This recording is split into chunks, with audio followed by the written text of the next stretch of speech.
Olá, o meu objetivo hoje é trabalhar com vocês o Instituto da Condução Coercitiva, previsto no artigo 260 do CPP, assim como em outros artigos do mesmo Código e em dispositivos da legislação extravagante. O artigo 260, em particular, do Código de Processo Penal, prevê que se o acusado não atender à intimação para interrogatório, para reconhecimento, ou qualquer outro ato que sem ele não possa ser realizado, a autoridade poderá mandar conduzi-lo à sua presença. Esse dispositivo, portanto, permite a condução para interrogatório, reconhecimento ou qualquer outro ato indispensável. No que diz respeito ao interrogatório, houve um questionamento em duas arguições de descumprimento de preceito fundamental, um instrumento de controle de constitucionalidade, que são as ADPFs 395 e 444, ambas julgadas no ano de 2018 pelo STF. Naquele julgamento, se reconheceu a não recepção da expressão interrogatório ou para o interrogatório. Portanto, esse artigo continua vigente e válido, exceto no que diz respeito à possibilidade de condução coercitiva para interrogatório.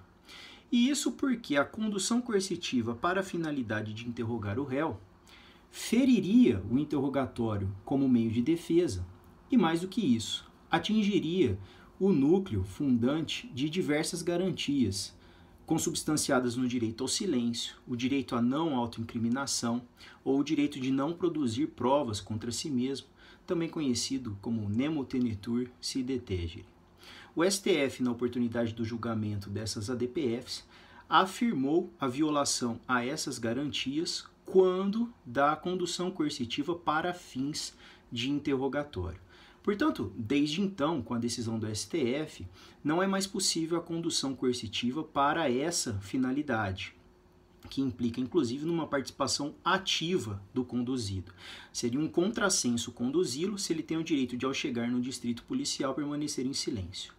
Porém, é importante destacar que esse artigo continua a permitir a condução coercitiva para reconhecimento pessoal e outros atos, dentre aqueles que implicam a colaboração passiva do investigado. Reconhecimento pessoal é o exemplo clássico em que o sujeito não participa ativamente, mas apenas se coloca à disposição para o ato de reconhecimento. A condução coercitiva, na verdade, ela pode acontecer em relação a testemunhas, ao ofendido, ao perito, ao adolescente na justiça infracional. Portanto, esse instituto atinge todos esses sujeitos, esses participantes do processo. E não há vedação em relação à testemunha, à própria vítima ou ofendido, porque se compreende, o perito, se compreende que essas são pessoas que colaboram, têm o dever de colaborar com a justiça criminal. No que diz respeito ao réu ou investigado, esse é aquele que ocupa o polo passivo e que não pode ser compreendido como objeto do processo, e sim como um sujeito de direitos, daí a distinção de tratamento.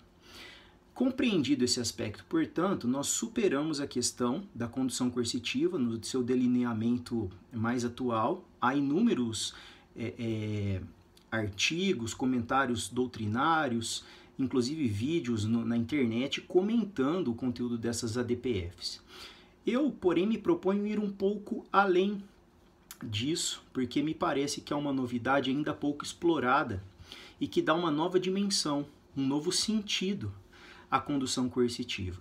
A partir desse momento, eu referencio a minha fala sobre essa obra do professor Rogério Greco e do professor Rogério Sanches Cunha, que é um comentário à Lei de Abuso de Autoridade, a Lei 13.869 de 2019, uma legislação ainda bastante recente e que traz muitos desdobramentos para o processo penal.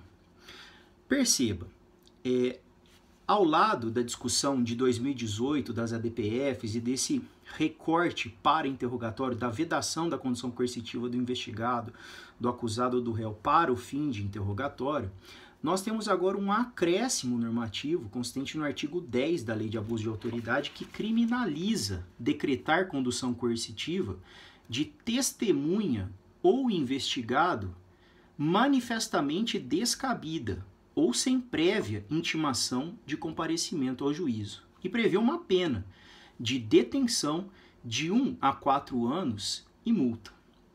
O núcleo típico desse artigo é decretar. Portanto, para a configuração do delito, não é preciso que a condução coercitiva ocorra. Basta, configura o delito, o decretar. Obviamente que com o dolo específico previsto aqui nessa legislação, com o intuito de prejudicar, dentre outros aspectos do dolo que eu não vou tratar nesse momento.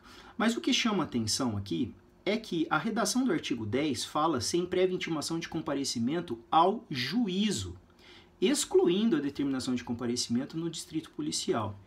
Já surgiu, em razão dessa redação, o questionamento se ainda seria possível a condução coercitiva determinada pela autoridade policial. E há falas em ambos os sentidos. O professor Paulo Rangel, eu destaco o posicionamento do professor Paulo Rangel, citado nessa obra, entende que não seria mais possível a autoridade policial determinar a condução coercitiva, ainda que intimando previamente, e que isso deveria passar pelo crivo do Poder Judiciário.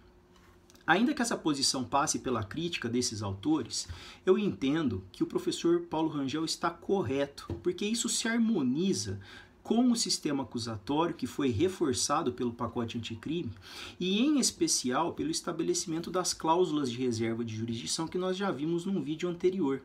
Nós vimos que o artigo 3º 11 coloca nas mãos do juiz das garantias o prévio conhecimento e a autorização de qualquer medida investigativa que coloque em risco potencial direitos e garantias fundamentais do acusado. A condução coercitiva, obviamente, é uma medida extrema e que para muitos implica uma privação de liberdade momentânea e que, portanto, deve passar pela análise do Poder Judiciário para que esse avalie a necessidade ou não da condução coercitiva, podendo inclusive servir de resguardo à própria autoridade policial de não se ver incriminada pela inobservância de alguma formalidade. Perceba então que se o Código atual tem essa exigência de observância de cláusulas de reserva de jurisdição toda vez que uma determinada diligência coloque em risco direitos fundamentais, parece correta a posição do professor Paulo Rangel de que a autoridade policial agora deve requerer ao juiz das garantias essa medida de condução coercitiva. Lembrando que a condução coercitiva para fins de interrogatório está vedada pela decisão do STF já comentada. Em acréscimo, até a posição adotada pelos autores, eu tenho uma outra reflexão que me parece indicar para a impossibilidade de condução coercitiva diretamente pela autoridade policial. E isso está no tratamento jurídico das comissões parlamentares de inquérito, previstas na Constituição Federal, no artigo 58, parágrafo 3º, e que tem uma disciplina própria, numa lei de 1952, a Lei 1579, que teve sua redação, porém, alterada em 2016 pela Lei 13367. Veja, as comissões parlamentares de inquérito, segundo a Constituição, têm poderes investigativos próprios das autoridades judiciais. Portanto, poderes investigativos maiores até que os poderes investigativos da autoridade policial. Porém, ainda que tenham esse poder típico das autoridades judiciais, existe uma vedação expressa de que as comissões parlamentares de inquérito façam conduções coercitivas. Havendo interesse da condução coercitiva, isso deve ser submetido ao Poder Judiciário. Essa, portanto, me parece um argumento de reforço, no sentido de que, se as comissões parlamentares de inquérito, que têm mais poderes, não podem se valer da condução coercitiva sem a prévia análise judicial, as autoridades policiais, que obviamente não têm poderes investigativos judiciais, com muito maior razão não podem. Aliás, essa expressão poderes investigativos judiciais são bastante questionáveis à luz do sistema acusatório, porque obviamente o juiz do sistema acusatório é equidistante e imparcial e não deve ter poderes investigativos típicos do Ministério Público titular exclusivo, né, da opinio delicti, nos termos do artigo 129 da Constituição. Bom, um outro aspecto que parece ser problemático em relação à condução coercitiva e as cláusulas de reserva de jurisdição, e que certamente trará um acalorado debate na doutrina e na jurisprudência, é o questionamento acerca da possibilidade de um Ministério Público requisitar condução coercitiva se valendo até mesmo do auxílio policial. E isso porque o poder requisitório, leia-se a ordem legal, porque requisição é uma ordem, né? O poder requisitório que o Ministério Público tem para a condução coercitiva, ele está expressamente previsto na Lei Orgânica Nacional do Ministério Público, no artigo 26, inciso 1º, a linha A, que prevê expressamente que o Ministério Público pode requisitar, emanar uma ordem legal para a condução coercitiva no interesse das suas investigações, como, por exemplo, num procedimento investigativo criminal, um PIC, né? De todo modo, ainda que o Ministério Público tenha esse poder requisitório e que isso possa ser lido à luz da teoria dos poderes implícitos, quem pode o mais, que é acusar, formar opinião delicti pode o menos, que é se valer de meios investigativos, me parece que esse próprio comando normativo pode ser questionado à luz da nova estruturação acusatória do processo penal, a instituição do juiz das garantias, o aperfeiçoamento, a depuração do sistema acusatório que mais do que nunca coloca o juiz como autoridade imparcial e equidistante e que caracteriza o processo por ser um processo de partes. Ainda que se trate de investigação do Ministério Público, parece que dentro da lógica da existência de cláusulas de reserva de jurisdição, essa condição coercitiva também deva passar pelo crivo do poder judiciário. Bom, esses são alguns aspectos que eu gostaria de tratar. Obviamente que isso não exaure o tema, nem a análise do artigo 10 da Lei de Abuso de Autoridade, mas já traz certamente luzes que vão um pouco além da discussão atualmente presente sobre a condução coercitiva e que se limita à análise dos efeitos da ADPF 395 e 444.